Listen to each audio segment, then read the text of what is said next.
Adult అంటే 18 సంవత్సరాల పైన ఉన్న కార్మికుడు రోజుకు 9 గంటలు కంటే ఎక్కువ పని చేయడానికి ఈ చట్టము పరిమితించదు.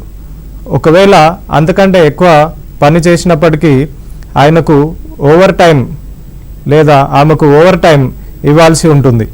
ఆ ఓవర్ టైం అన్నది నార్మల్గా ఇచ్చే వేతనం కంటే కనీసం 2 రెట్లు ఉండాల్సిన అవసరం ఉంటుంది. ఇంకా మనం ఈ ఫ్యాక్టరీస్ యాక్ట్లో చూసినట్టయితే ప్రతి 5 గంటలకు ఒకసారి కనీసం ఒక అర్ధ గంట విరామం ఇవ్వాల్సి ఉంటుంది.